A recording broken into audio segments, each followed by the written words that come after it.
ہمیں روزہ اللہ کا حکم ملا ہے، فرض ملا ہے.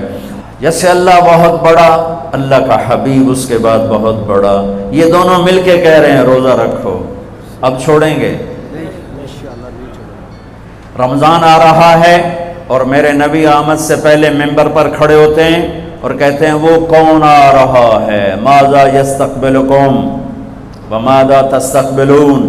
پھر فرماتے ہیں وہ کون آ رہا ہے، ماذا یستقبلکم وماذا تستقبلون. پھر آپ کہتے ہیں وہ کون آ رہا ہے، ماذا یستقبلکم وماذا تستقبلون. 3 دفعہ وہ کون آ رہا ہے، وہ کون آ رہا ہے، وہ کون آ رہا ہے. صحابہ ویکھن لگ گیا آیت ہے کوئی نہیں جی کی فرما رہے ہیں، او آ رہے ہیں، او آ رہے ہیں، او آ رہے ہیں. تو حضرت عمر کھڑے ہو گئے، یا رسول اللہ اوحی نزل، بندہ تو کوئی ہے نہیں تو کیا وحی آئی ہے؟ ہمیں کہا نہیں. تو کیا کوئی دشمن آ رہا ہے جو آپ نے دور سے دیکھ لیا ہے اور ہم اس کی تیاری کریں؟ ہم نے کہا نہیں. تو کہا تو پھر کون آ رہا ہے؟ ہم نے کہا رمضان آ رہا ہے، رمضان آ رہا ہے. فرض 70 فرضوں کے برابر، نفل فرض کے برابر. تراویح کے ہر سجدے پر 1500 نیکی، ہر سجدے پر 1500 نیکی. تراویح کے ہر سجدے پر جنت میں خوبصورت گھر جس کے 60,000 سونے چاندی کے دروازے. تراویح کے ہر سجدے پر جنت میں ایک درخت سونے چاندی کا جس کے نیچے 100 سال عربی گھوڑا دوڑ سکتا ہے. یہ میرے رب کا کرم، فضل، انعام. شیطان قید کر دو، ہو گئے. جنت کے دروازے کھول دو، کھل گئے. جہنم کے بند کر دو، بند ہو گئے. اے مچھلیوں، اے چونٹیوں، اے پرندوں، اے پروانوں، اے سانپ بچھو، تم بھی روزے داروں کے لیے دعا شروع کر دو. کر دی. سمندر کی مچھلیاں، زمین کی چونٹیاں، روزہ رکھنے والوں کے لیے دعا. اور افطاری کے وقت دسترخوان بچھا ہوا ہے، کھانا سامنے ہے، کھا نہیں رہا، ہاتھ اٹھا کے دعا مانگ رہا ہے. میرا اللہ کہتا ہے انہوں کیڑی شے روکی بیٹھی، کھاندا کیوں نہیں، اے پیندا کیوں نہیں؟ دسو نا فرشتے ہو، دسو نا یہ کیوں نہیں کھاندا، یہ کیوں نہیں پیندا؟ کہ مولا تیری خاطر. کہ بس ٹھیک ہے پھر میری تسبیح چھڑ دیو تو میرے روزے داراں دی دعا تے آمین شروع کر دو. حتیٰ کہ اللہ عرش کے فرشتوں سے فرماتا ہے کہ میری تسبیح چھوڑ دو. اور اس وقت جو افطار پر دسترخوان سجے ہوئے ہیں اور لوگ کھانے سامنے رکھ کے بیٹھے ہوئے ہیں کہ اللہ کا امر آئے گا. میرے نبی بھی ایسے ہی فرماتے تھے. میرے نبی نے 9 رمضان دیکھے، 9 رمضان میرے نبی نے دیکھے. ان میں 2 30 کے تھے، 2 رمضان 30 کے اور 7 29 کے. اور آپ بھی کھجور سامنے رکھ کے بیٹھے ہوتے تھے اور ایک آدمی اوپر کھڑا ہوتا تھا اور وہ سورج کو ڈوبتا دیکھ رہا ہوتا تھا. جو ہی سورج ڈوبتا وہ کہتا یا رسول اللہ غربت ڈوبا. آپ فوراً کھجور منہ میں رکھتے تھے. آپ سحری بالکل آخر میں کرتے تھے اور افطاری فوراً کرتے تھے تاکہ امت پہ بھوک کا ٹائم تھوڑے سے تھوڑا ہو. یہ رحمت للعالمین ہے. آپ افطاری دیر سے، آخری لقمہ، آخری کھجور منہ میں یا آخری لقمہ، اور بلال اذان دیتے تھے اور ادھر یوں سورج چھپا اور ساتھ ہی لقمہ منہ، ساتھ ہی منہ میں. ہم 2-2.5 منٹ لیٹ کرتے ہیں کہ احتیاط احتیاط. چلو ٹھیک ہے، لیکن میں اپنے نبی کا بتا رہا ہوں کہ فوراً ڈوبتے ہی منہ میں کھجور یا پانی یا دودھ کی لسی، اس سے آپ افطار فرماتے تھے. اور ایک واقعہ ہوا، بادل تھے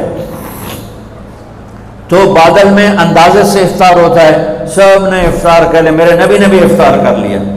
اور تھوڑی دیر بعد جب نماز پڑھنے کے لیے اٹھے تو بادل ہٹے تو سورج کھڑا ہوا تھا. تو وہ روزہ سب کا قضا ہوا. پھر رمضان کے بعد سارے مدینے نے، میرے محبوب نے بھی وہ روزہ دوبارہ قضا کیا. تو میرے بھائیوں، اس مہینے میں اللہ نے قرآن کو اتارا، اس میں لیلۃ القدر کو اتارا، اس میں اللہ تعالیٰ نے مسلمانوں کو پہلی دفعہ فتح عطا فرمائی. جنگ بدر کی فتح کا تحفہ رمضان میں، مکے کی فتح کا تحفہ رمضان میں. جس سے اللہ بہت بڑا اور اللہ کا حبیب بہت بڑا. پھر اللہ نے اپنے حبیب کو امت بھی اسی کے حساب سے دی. میں تھوڑا فرق بتاؤں موسیٰ علیہ السلام کی امت اور میرے نبی کی امت کی. موسیٰ علیہ السلام کی قوم آگے موسیٰ پیچھے ہارون، اور چلتے چلتے سمندر پہنچے. آگے آ گیا سمندر، پیچھے آ گیا فرعون. قال اصحاب موسیٰ، موسیٰ علیہ السلام کے ساتھی صحابہ اس میں طنز ہے کہ اتنی صحبت اٹھا کے بھی عقل نہ آئی. قال اصحاب موسیٰ، بنو اسرائیل نہیں کہا، اصحاب موسیٰ کہا، کہ ان کے لیے اس میں لان تان ہے کہ اتنی صحبت کے بعد بھی تمہارا ایمان یقین نہ بنا. کہنے لگے انا لمدرکون، موسیٰ تو نے ہمیں مروا دیا، پکڑوا دیا، اب آگے سمندر ہے، پیچھے فرعون ہے، ان کتنے جاویے. ان کو نہ موسیٰ علیہ السلام کا فکر ہوا اور نہ ہارون علیہ السلام، انہیں اپنی پڑ گئے. تو موسیٰ علیہ السلام نے کہا کلا کا ترجمہ جو بھی ہے وہ صحیح ہے، ہرگز نہیں، پر میں اس کا ترجمہ نہیں، اس کی مراد یہ بیان کرتا ہوں کہ موسیٰ علیہ السلام نے کہا تسی ہو تو لتراں دے لے، یا تو انہوں فرعون دا لتر پوے، یا تو انہوں سمندر دی موج پوے، لیکن ان معی ربی، میرا رب میرے ساتھ ہے، وہ مجھے راستہ دے گا، میری طفیل تمہیں بھی دے گا. 40 سال کی صحبت کے بعد اور اتنے بڑے بڑے معجزے دیکھنے کے بعد کہنے کہ تو نے مروا دیا. یہ تصویر ہے موسیٰ علیہ السلام کی قوم کی.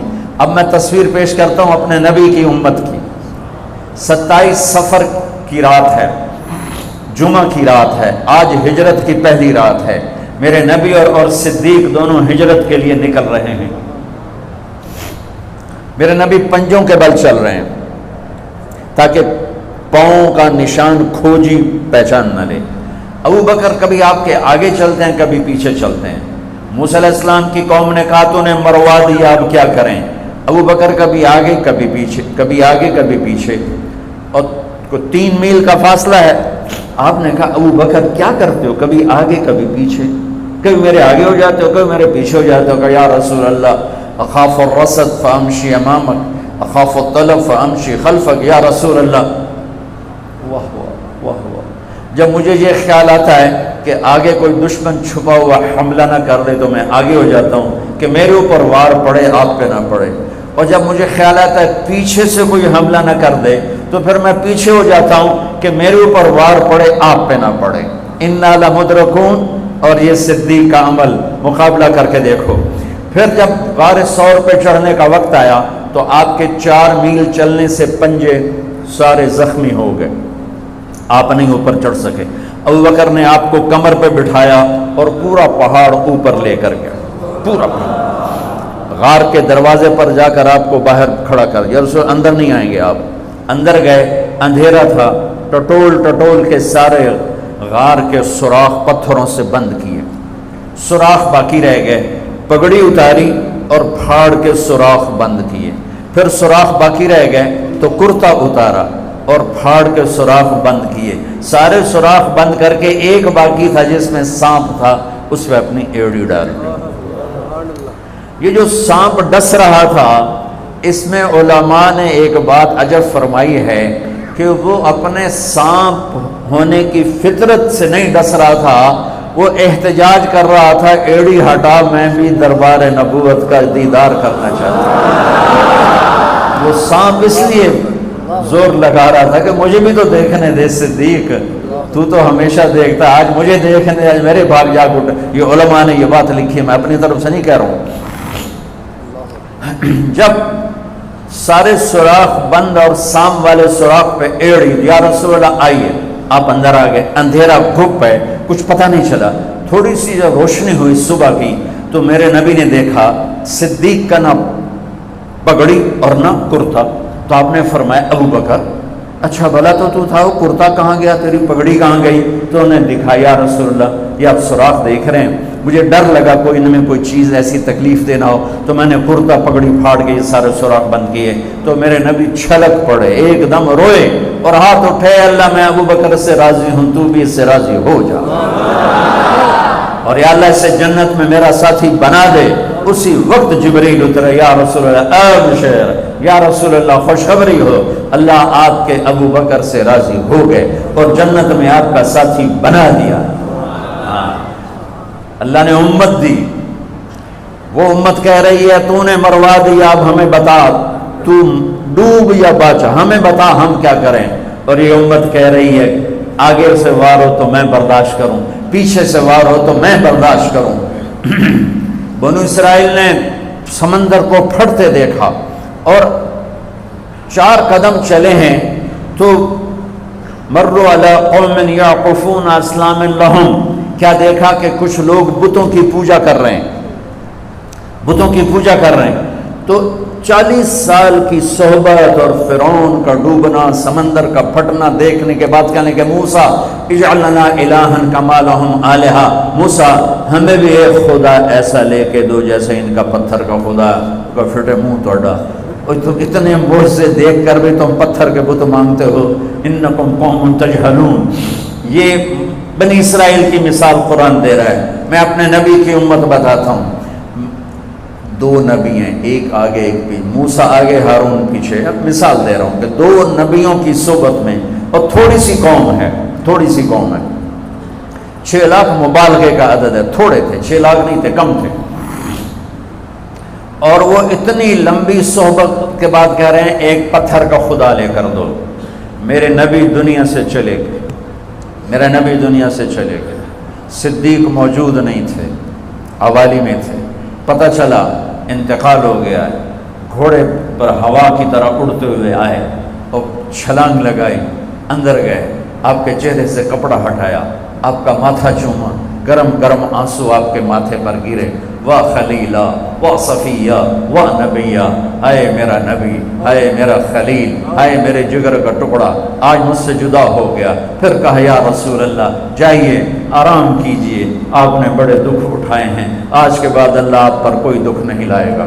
اس کے بعد آپ مسجد میں آئے، مسجد بھری ہوئی تھی، نبی دنیا سے جا چکے ہیں، وہاں دونوں نبی موجود ہیں، کہہ رہے ہیں پتھر کا بت لے کے دو، یہاں نبی جا چکے ہیں، عمر تلوار نکال کے کھڑے ہیں، جو کہے گا فوت ہو گئے میں قتل کر دوں گا، وہ فوت نہیں ہوئے، وہ اللہ کے پاس گئے ہیں، جیسے موسیٰ گئے تھے اللہ کے پاس اور واپس آئے تھے، میرے نبی بھی واپس آئیں گے، ساری دنیا کے باطل سے مقابلہ کریں گے، لہٰذا کوئی نہ کہے فوت ہو گئے۔ ابوبکر منبر پر آئے، کھڑے ہوئے، کہا عمر بیٹھ جا، تو عمر کہتے ہیں نہیں بیٹھتا، وہ تو پورے ہوش میں نہیں تھے، نہیں بیٹھتا، تو وہ خاموش ہو گئے اور منبر پر آئے، اور سنو صدیق کا خطبہ، یا ایھا الناس من کان یعبد محمدا فإن محمدا قد مات ومن کان یعبد اللہ فإن اللہ حی لا یموت۔ اللہ اکبر۔ لوگوں جو محمد کی پوجا کرتے تھے تو ان کا خدا مر گیا، جو محمد کی پوجا کرتے تھے تو آج اللہ نے ان کو موت دے دی۔ ومن کان یعبد اللہ، اور جو اللہ کی پوجا کرتے تھے ان کا اللہ زندہ ہے، موت سے پاک۔